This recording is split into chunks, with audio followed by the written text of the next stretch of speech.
Komunikasi suami istri menurut Islam itu banyak ya, banyak cara istilahnya. Cuma salah satu hal yang memang harus disikapi kayak umpamanya kalau kita itu mendatangi pengajian.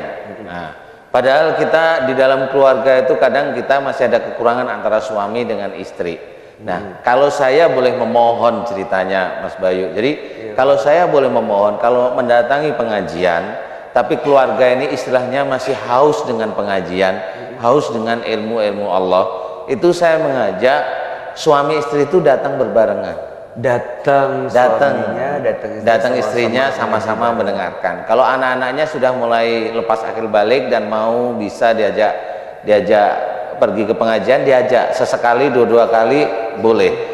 Karena ini salah satu nanti umpamanya suaminya datang ke pengajian, istrinya nggak ikut, materinya nggak tahu, itu juga bisa tidak ada komunikasi yang baik. Karena kadang-kadang suami istri itu ada yang lucu Mas Bayu. Kadang itu istri ada yang mau dikasih tahu suami, ada juga istri yang nggak mau dikasih tahu suami, maunya dikasih tahu infotainment kan gitu ya.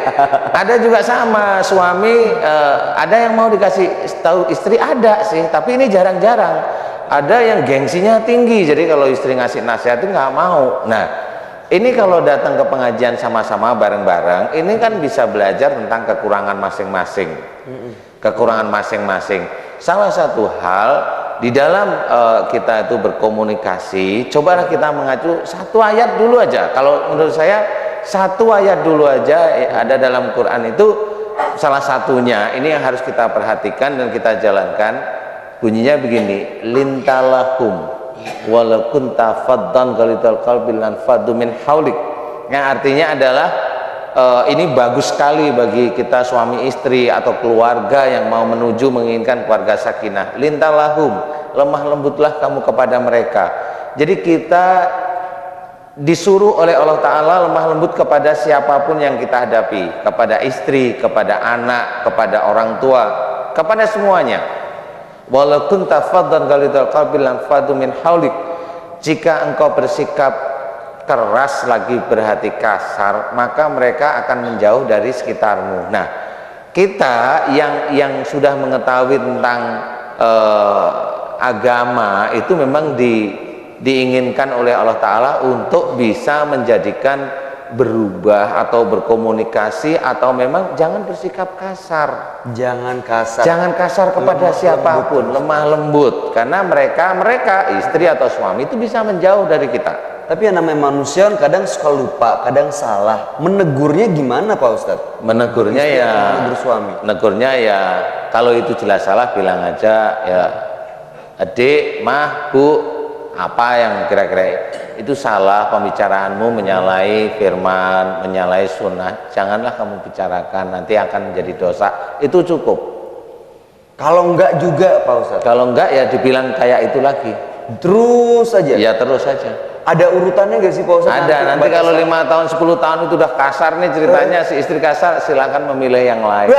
Cari lagi solusinya aja. Silakan.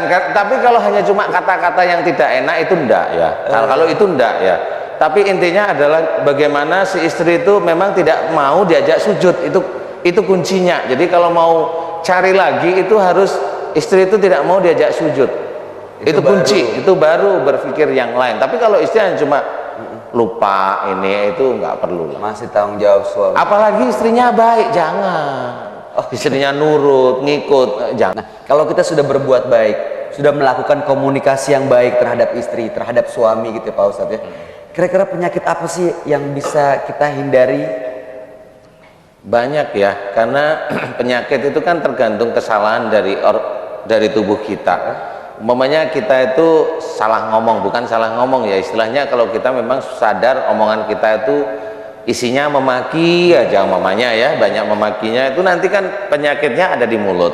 Sariawan gitu Pak? Ya, termasuk salah satunya sariawan, kemudian ya radang tenggorokan, batuk dan sebagainya, itu di situ nanti hubungannya. Kalau kita itu suudon aja pada suami kita atau pada istri kita, ya itu nanti kita sering pusing. Kalau kita itu dinasihatin, umpamanya si istri dinasihatin susah sekali, nanti ya penyakitnya ada di telinga. Jadi banyak sekali Kalau hobinya marah langsung, ada masalah dikit marah langsung, itu nanti jantungnya yang kena. Serem juga. Iya serem, nanti hanya dia menyimpan marah ini bertahun-tahun, ginjalnya yang kena. Makanya di sini komunikasi itu sebenarnya sangat perlu. Di mana Allah itu menyuruh wasyawirhum fil amr. Bermusyawarahlah kamu dalam urusan duniawi. Jadi semua urusan duniawi itu termasuk suami istri itu urusan duniawi. Urusan duniawi yang bisa menjadikan urusan akhirat sebenarnya. Nah, bagaimana urusan duniawi ini bisa menjadi amal bagi kita, urusan duniawi yang berkiblat kepada Al-Quran dan As-Sunnah. Itu kuncinya. Itu kuncinya sebenarnya. Makanya waktu kita komunikasi, si istri dikasih tahu juga harusnya nurut. Si suami dinasihatin juga ngikut. Gitu-gitu aja. Harus musyawarah. Harus musyawarah intinya, harus musyawarah. Insya Allah itu banyak penyakit yang kita tangkal, insya Allah seperti itu. Insya Allah. Termasuk nanti flu babi, insya Allah. Aduh.